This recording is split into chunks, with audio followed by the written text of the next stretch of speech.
E sabe o que o ministro falou? E levamos exemplos de jornalistas, de influenciadores, de deputados que estão sendo perseguidos por essa procuradoria. E ele falou pra gente que isso não estava acontecendo, que jamais acontecia. Eu falei, então tá. Então extinga esse órgão, ministro. O FHC eram só aspectos divergentes teoricamente na esquerda, mas eram dois esquerdistas. Foi que nós não votou na época do impeachment da Dilma, antes, né, dela se eleger, quando o Aécio era o representante da direita, e nós achávamos que PT e PSDB representava a direita e o PT a esquerda. Foi graças, nesse momento, nós tínhamos o monopólio da grande... E foi ela, a deputada Carolina de Tone, que no encontro entre conservadores, aonde teve Jair Bolsonaro, Javier Milei, deixou a esquerda em pânico, resolveu colocar a boca no trombone e revelar o que está acontecendo na CCJ, entre projetos que eles deixam ser aprovados e outros não. E vocês vão perceber como o governo faz para blindar e o povo não saber de fato o que está acontecendo no governo Lula. Mas ela vai trazer todas as provas em slide e acabar com a esquerda do Brasil. A nossa E eu vou falar de um aspecto dessa ditadura que nós estamos passando hoje.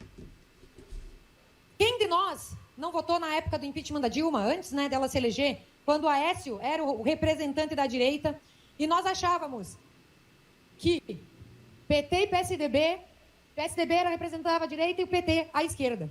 Foi graças, nesse momento, nós tínhamos o monopólio da grande mídia.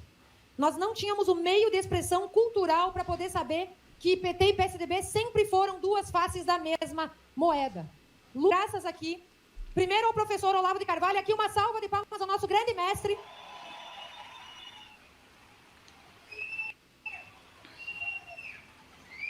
Sempre devemos esse tributo ao professor Olavo. Ele que foi o grande homem que quebrou a hegemonia cultural de esquerda, dando nome a quem devia, mostrando essa realidade por meio da liberdade das redes sociais. E foi graças a essa quebra na hegemonia cultural que o expoente deputado, ou até então de baixo clero, né, Jair Messias Bolsonaro, que era debochado pelo sistema, se ergueu como o homem que representava os verdadeiros valores da família brasileira. E o impossível aconteceu. Estávamos sem partido, sem dinheiro, só com a vontade de mudar o Brasil, mas graças a Deus, que é o soberano das nossas vidas, nós conseguimos esse milagre que foi a eleição do presidente Bolsonaro. E bastou nós chegarmos ao poder, que o sistema, a reação do sistema veio forte. Quem não lembra no início de 2019, início do governo, a abertura do inquérito das fake news, que começou censurando a imprensa, um jornal, e começou a botar quem viesse nesse inquérito. E esse inquérito, gente, está aberto até hoje, já há quase 2.000 dias. É um inquérito que ninguém tem acesso, é um inquérito que começou numa instância de forma inconstitucional e ilegal, e é um inquérito que coloca tudo e todos que ousam questionar o sistema. Depois desse inquérito, entrou o inquérito das milícias e o inquérito do dia 8 de janeiro, todos em trâmite no Supremo Tribunal Federal, o que é um assinte à nossa Constituição. E quem não lembra, na eleição de 2022, éramos proibidos. Eu sou processada até hoje porque falei que se votássemos no Lula, que o Lula apoiava ditadores, a Nicarágua e Maduro. Nós fomos demandados juridicamente para tirarmos essas postagens, porque era mentira, segundo o seu advogado, que hoje é ministro do Supremo Tribunal Federal. Aliás, outra mentira do Lula era dizer que era feio nomear amigos para a Suprema Corte, e ele foi lá e fez. Era proibido dizer que o Lula era a favor de aborto. Nós tínhamos que tirar essas postagens das redes. Era proibido dizer coisas que depois da eleição se provou ser verdade. Então, essa condução do processo eleitoral, todo mundo viu como foi e no que redundou. Todos esses nossos amigos aqui são vítimas da censura. Tem muito mais. Eu botei alguns exemplos apenas. Era para o Rodrigo Constantino, para o Paulo Figueiredo estarem aqui hoje. Mas eles não podem porque eles estão sem passaporte. Olha isso. Sem rede social. Estão nos Estados Unidos exilados. Por causa dessa ditadura que se instalou no país hoje. Uma ditadura por causa de opinião. É um absurdo. A nossa Constituição é clara ao dizer, é livre a manifestação do pensamento, é livre a expressão desse pensamento. Mas no Brasil de hoje, na ditadura que nós vivemos hoje, Daniel Silveira foi preso por fazer críticas. Críticas ácidas, que nós não necessariamente concordamos, mas nunca poderia ter sido preso por crime de opinião. Quando os mandatos foram para os Estados Unidos para fazer a extradição do Alan dos Santos, eles olharam e não entendiam. Como? Nos Estados Unidos, na primeira emenda, diz que o Congresso não pode legislar a respeito da liberdade de opinião, justamente para não restringi-la.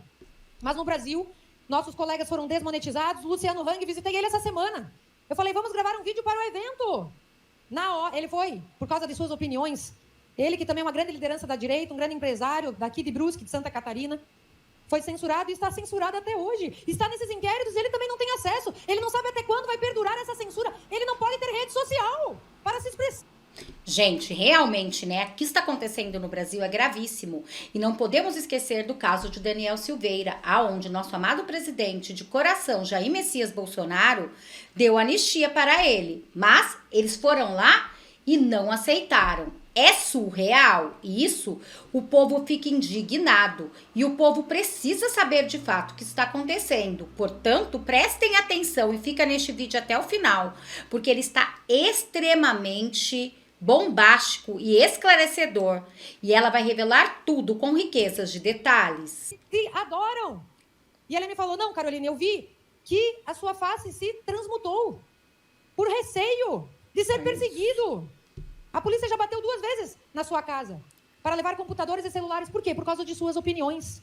Então nós estamos vivendo um período muito sombrio. E lembram da censura prévia ao documentário do Brasil Paralelo? A Jovem Pan foi obrigada a dizer que o Lula era inocente, sendo que ele foi apenas descondenado. Olha. Ele não foi absolvido. Então nós vivemos uma época absurda no Brasil. Falei da reação do Poder Judiciário e aqui a reação no Legislativo. PL da censura, o PL das fake news está em trâmite lá. Conseguimos derrubar a urgência num primeiro momento, mas depois foi aprovada. E esse projeto está lá, no plenário, para ser votado. Basta que nós nos preocupemos com as coisas do nosso dia a dia e não prestemos atenção que é capaz de voltar para a pauta um projeto que quer instalar a censura nas redes. Olha. Dar poder de polícia às plataformas e elas não querem.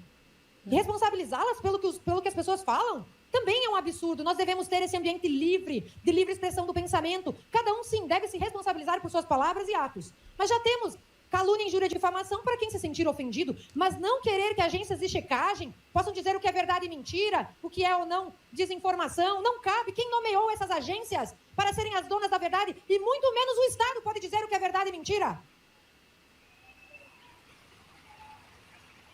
Não é o Estado, por meio de lei, que deve fiscalizar o cidadão, mas é o cidadão que deve sempre fiscalizar o Estado e deve isso ao cidadão.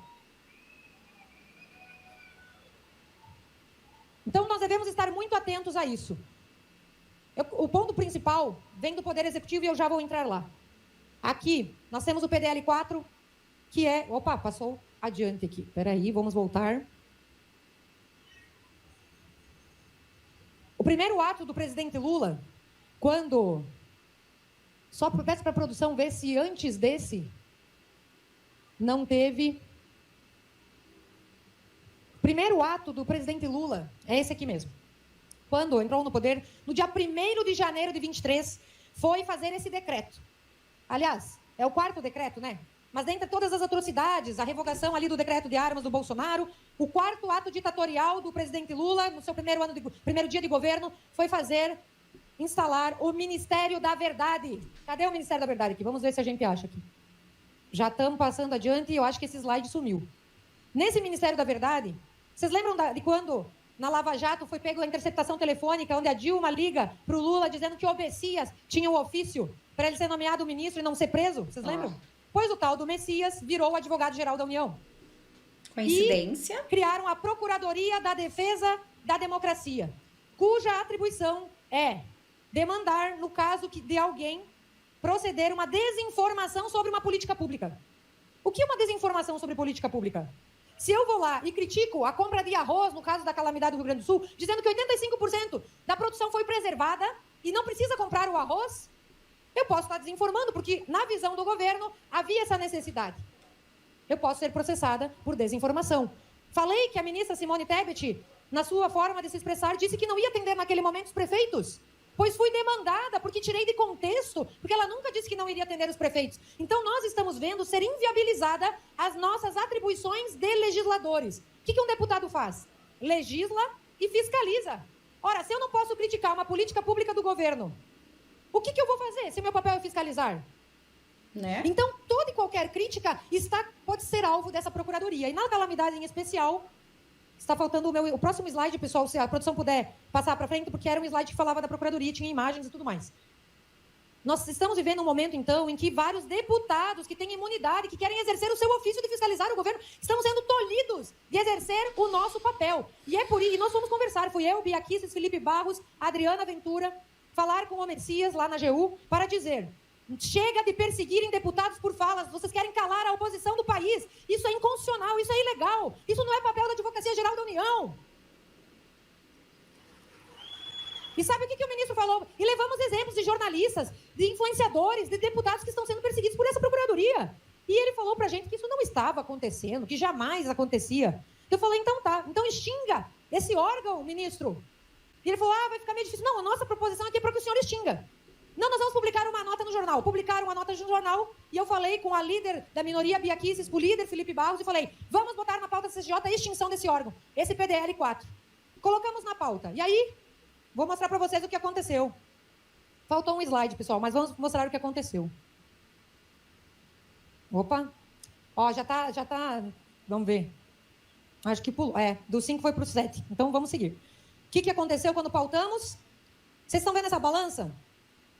Nós já pautamos na CCJ leis que endurecem as penas para os criminosos do MST. Passou na CCJ. Nós já pautamos projetos sobre armas, para que os estados legislem sobre armas. Pô, vamos botar a federação para funcionar. Passou na CCJ, graças aos nossos deputados que estão ativamente lutando conosco lá. Pautamos a PEC das drogas que veio do Senado para dizer que tanto usuário quanto traficante cometem crime. Nós não queremos liberar drogas no país.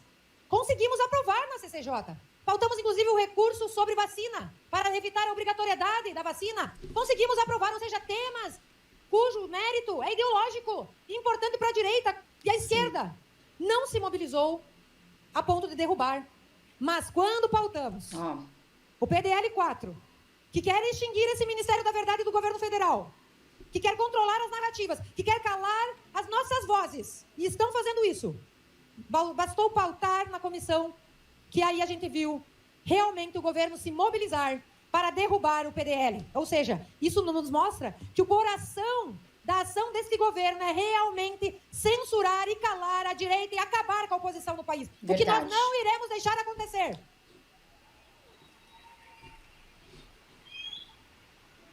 Quando nós percebemos essa manobra, nós evitamos votar naquele dia, porque, infelizmente, deputados que eram nossos parceiros do agronegócio, que sempre votaram com a gente, estavam recebendo pressão de seus líderes para que não votassem a favor desse projeto. E nós tivemos que recuar e tirar da pauta. Um recuo estratégico para não perdermos. Mas nós vamos continuar lutando. Então, o que eu quero dizer para vocês é que estamos lutando no âmbito político e esse ano é um ano eleitoral. E todos nós, temos muitos pré-candidatos aqui, e a política, sim, é um importante meio para a gente mudar o país. Até porque não existe cadeira vazia na política. Se a Caroline não ocupar, pode ser outra pessoa que pense completamente diferente, mas essa cadeira vai ser ocupada. Verdade. Então é importante que nós participemos ativamente. Bom, este foi o vídeo de agora. Espero que vocês tenham gostado. Peço para vocês, compartilha, curte, comenta. Vamos nos ajudar, povo conservador. Vamos ficar juntos, patriotas, para que a direita venha vencer aqui no Brasil também, como em outros estados. Para que a direita venha prevalecer aqui no Brasil, como em outros lugares está acontecendo. Vamos nos unir, então compartilha no seu grupo de WhatsApp, com seus amigos, porque eles estão de alguma maneira boicotando a política de direita no Brasil e não entregando os nossos vídeos. Muito obrigada a todos, até um próximo vídeo.